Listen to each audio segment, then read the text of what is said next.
Hello, my friend. Hello, how are you? I'm well, thank you. How are you feeling? Oh, I'm great. Thank you so much. I'm excited to talk to you today. Can you talk or explain what interdimensional beings are and how they relate to humans at this time? Interdimensional beings can mean a couple of different things. When people die a physical death, they find themselves in another dimension of time and space. They can be considered an interdimensional being. Also, there are those whom you call ETs who are interdimensional beings. They travel through dimensional time slips, which means they travel from one dimension to another using the ideas of space time. Now, really, they don't go anywhere, they pull things to them. So you can imagine it this way: if you want to create a certain thing in your life, and or let me put it this way, if you want to go on a trip, you have a final destination that you want to go to. Rather than going to it, traveling to it, using and changing and bending space-time, you pull that destination to you in your present reality. This is what many of those ETs do.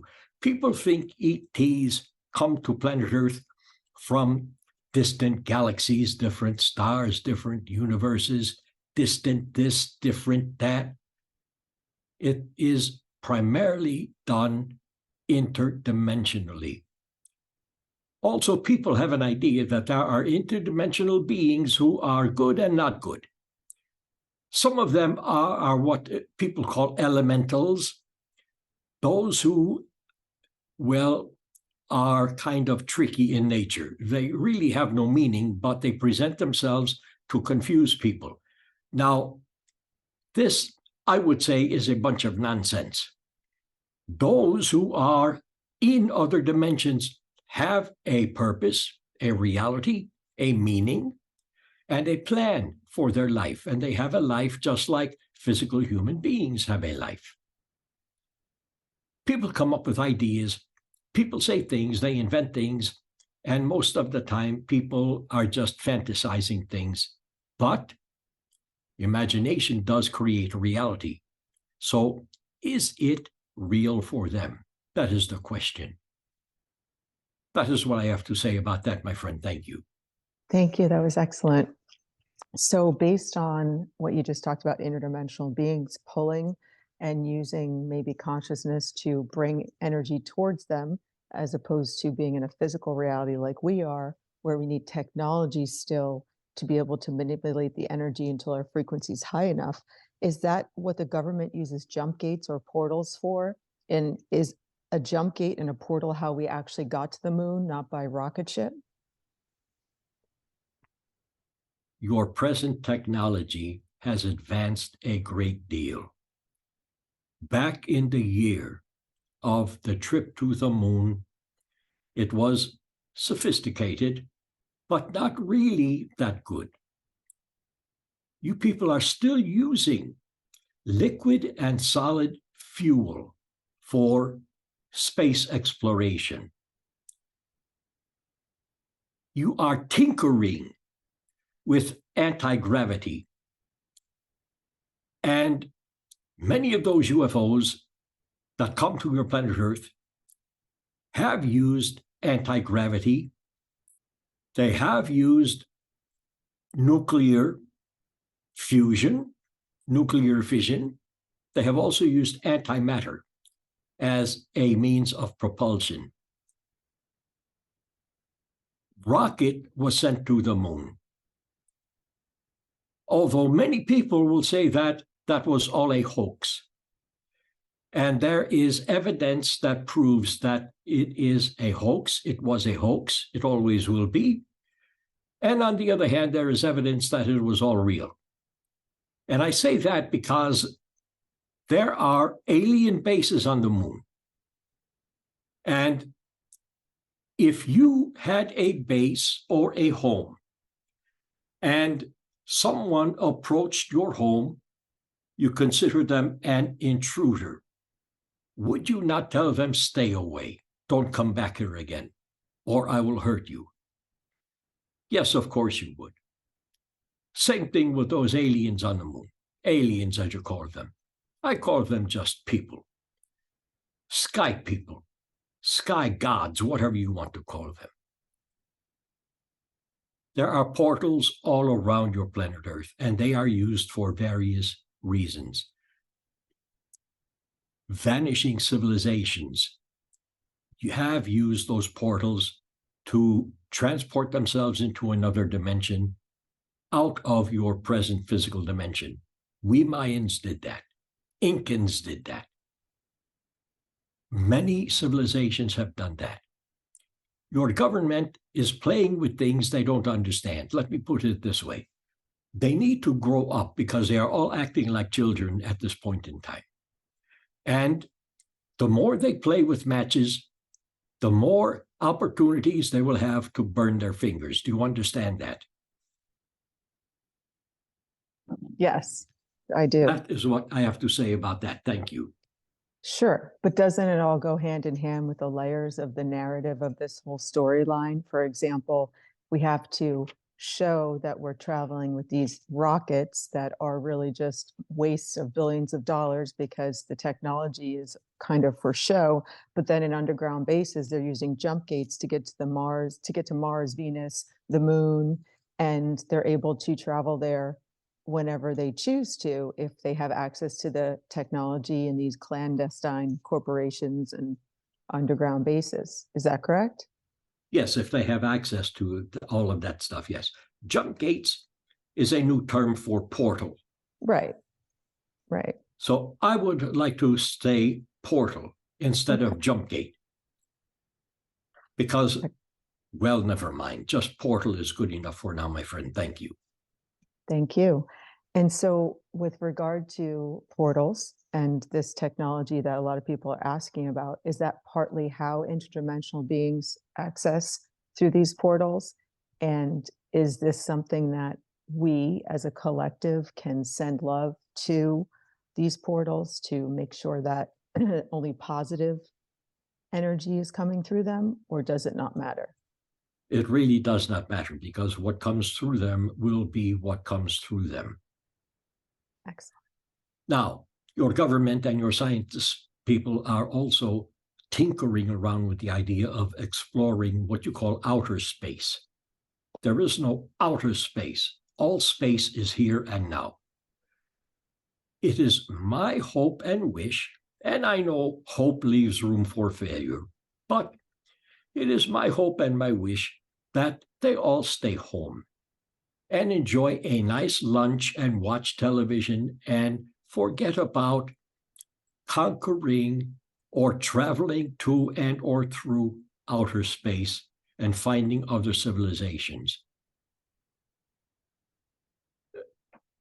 Camps on the moon, camps on the Mars, how long is it going to take for people to trash those also, just like your planet Earth? Thank you. Thank you. I get what you're saying. Like, why leave Earth and go somewhere else to trash it when we can clean up our own planet and give love and attention to Mother Earth? And I get that too. But then you also hear people saying that to get to a intergalactic species, you have to, have intergalactic space travel and all of these check boxes. So maybe that's just a false narrative as well. And like you said, focusing on Mother Gaia, sending her love and helping her heal, and just keeping ourselves in the highest frequency in the now is where our most powerful selves are. Yes, if people were to do that and forget about the idea of interplanetary exploration, things would be so much better on and for your planet Earth. So it really goes back to Earth because we're part of its consciousness and we're kind of like fleas on a dog, even though we are special divine beings outside our physical bodies. But it really comes down to loving and appreciating earth and nature, which is the frequency of God or source. But we always get outside of that by looking elsewhere instead of really just going in our backyard, spending that time in the moment with our family in the now creative story that we're in, because that's where it's almost like a distraction. Let's go out of here. Let's go do this. So how can we as a collective, because I'd say what 89% of the population is awakened right now, or you can correct me on that, please. But how can we help more people realize that everything you need is within you, and to focus on what we can do right now to help Earth and its consciousness? People have to discover that for themselves. There can be those speakers, wise people, gurus, everybody else talking about how you can raise your consciousness like everyone else and really take care of yourself and your planet Earth and have a happier life. People need to do that by themselves by, first of all, taking a breath, stepping backward one step, look at their life, and figure out how they would like their life to be. Once they are able to do that, then they will have an idea of how to use their present and future consciousness to create that life. If I were to advise people and scientists and your government and everyone else, I would say, go in your backyard. Go for a walk in nature. Forget about conquering space. You people need to learn how to take care of yourself and everyone else. You need to take care of each other. Have compassion, have love for each other before thinking about going into outer space and finding other civilizations, because many of them don't want you to find them, because they know that people on your planet Earth are still warlike. And it'll be a long time before people get out of that state of mind. But it can be done by looking at your life. How is it? Is it serving you? We have talked about this already. People need to understand they have the power to change their consciousness if and when and how they want to. But too many people are afraid of power. They just fear power. But they need to understand that they are the power. And if you are something, you cannot fear yourself unless you have not yet discovered yourself. And if you have not yet discovered yourself, look in a mirror and look into your eyes and ask, what is your purpose in being alive? Ask that to your reflection in the mirror. You will have an answer immediately. Then you will begin to understand, yes, that you are the power, and yes, you have the ability to change your consciousness, to raise it if you want to. Thank you. I love that. That's beautiful. So the Mayans, the Incas, as you had said earlier, they had talked about this earth split happening and there being two types of earths. One, that would be one trajectory, one on another trajectory. Can you explain a little bit more about that? That is a possibility, but I would not put any money into the bank on that one. You are talking about non-physical reality. And in non-physical reality, there are two Earths, two moons, two Saturns, two universes, two of everything, two of you, two of all people.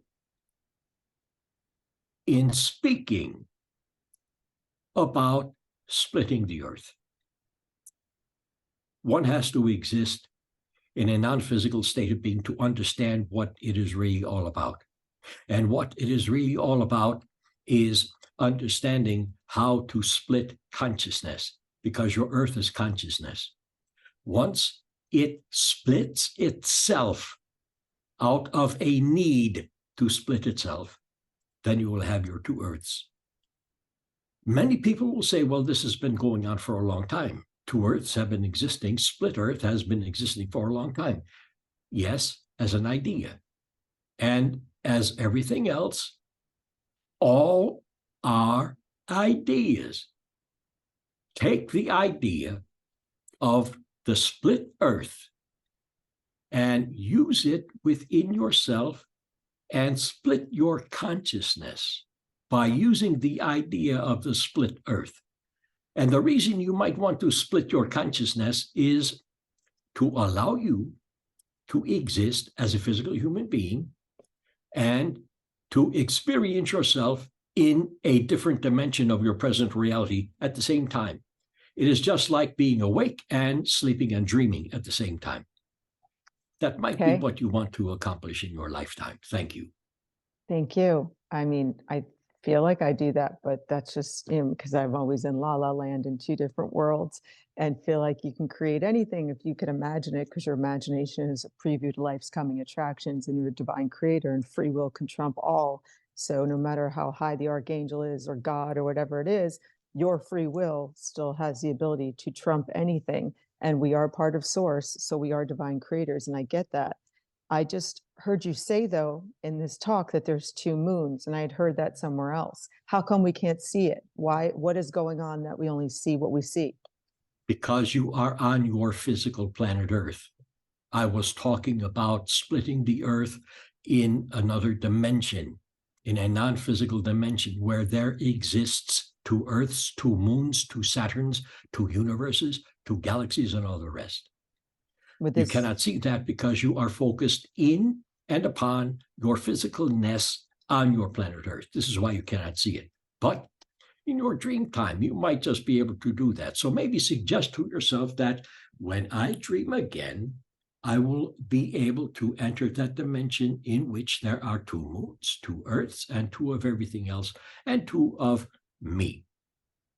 Try it.